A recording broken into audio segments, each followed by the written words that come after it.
እንደምናላችሁ ውድ ተማሪዎች፣ ይህ የአምስተኛ ክፍል የአማርኛ ቋንቋ ትምህርት ነው። ምዕራፍ 5 ላይ ደርሰናል። በዚህ ክፍል ቅርስ ሀብት ነው በሚል ርዕስ የቀረበውን ምንባብ እንደሚከተለው አነብላችኋለሁ። ቅርስ የአንድ ሀገር የታሪክና የባህል መረጃ ነው። ስለዚህም የቅርስ ክምችት የጥበብ ምንጭ በመሆኑ ከፍተኛ የሆነ ጥቅም አለው። በመጀመሪያ ደረጃ የህብረተሰብን እድገት፣ የታሪክ ጉዞና ባህላዊ ሁኔታዎች ጠንቅቆ ለመረዳትና ለማወቅ የእውቀት ምንጭ በመሆን ያገለግላል። በሁለተኛ ደረጃ ለአሁኑ ትውልድ ካለፈው ጥበብ በመቅሰም ከዘመኑ ጥበብ ጋር በማገናዘብ የጥበብ ፈጠራ ችሎታውን እንዲያዳብር ከፍተኛ ጥቅም ይሰጣል።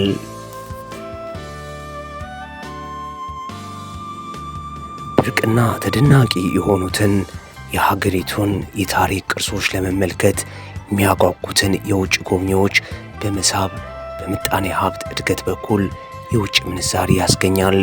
ከዚህም ሌላ ቅርስ ለከፍተኛ ምርምርና ጥናት ከፍተኛ አስተዋጽኦ ያበረክታል። ቅርስ በአሰራርና በጥበባዊ ይዘቱ የህብረተሰቡን የፈጠራ ችሎታ ለማዳበርና ከዘመናዊ የቴክኖሎጂ እውቀት ጋር በማዋሃድ አዳዲስ ነገሮችን ለመፍጠር ከፍተኛ ጥቅም ይሰጣል።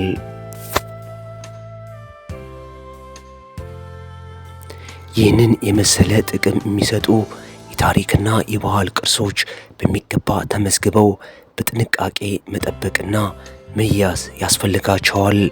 በሀገራችን በአሰራርና በጥበባዊ ይዘታቸው ብርቅና ድንቅ የሆኑ ቅርሶች በየቦታው ይገኛሉ። ይሁን እንጂ ቀደም ሲል ለእነዚህ ቅርሶች ብዙም ጥበቃና እንክብካቤ ባለመደረጉ በርካታ የቅርስ ሀብት የመበላሸት፣ የመጥፋት፣ የመሰረቅና የመሸጥ እድል ገጥሟቸዋል። ቅርሶች በዚህ አይነት ጉዳት በደረሰባቸው ቁጥር የሰፊው ሕዝብ መረጃዎች አብሮ ይጠፋሉ። ሁኔታው በዚህ ከቀጠለም ስለ ኢትዮጵያ መረጃዎች አይኖሩም።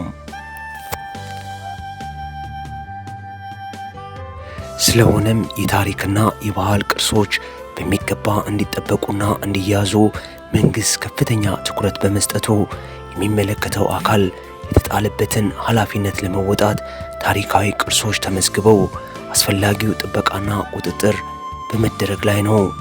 ቅርሶች ስለ አንድ ሀገር ታሪክ፣ ባህልና ማህበራዊ ኑሮ ከጥንት ቅርሶች በተጣራ ሁኔታ አስፈላጊው ምዝገባ እየተደረገ የተመዘገቡባቸው ቅርሶች በተገቢ ሁኔታ መቀመጥ ይኖርባቸዋል።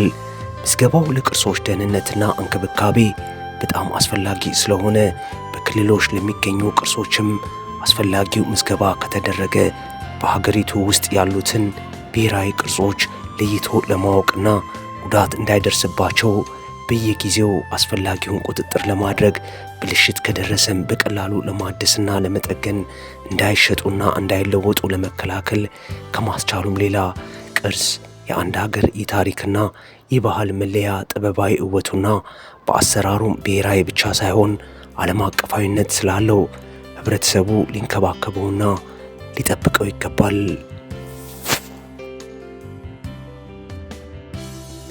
እሺ ተማሪዎች፣ ይህ ምንባብ በመማሪያ መጽሐፋችን ከገጽ 47 እስከ 48 ላይ ቀርበዋል። በተሰጣችሁ የእረፍት ጊዜ ምንባቡን እያነበባችሁ እንድትለማመዱ አሳስባለሁ። መምህር ዘኪ ነበርኩ። በጣም አመሰግናለሁ ተማሪዎች።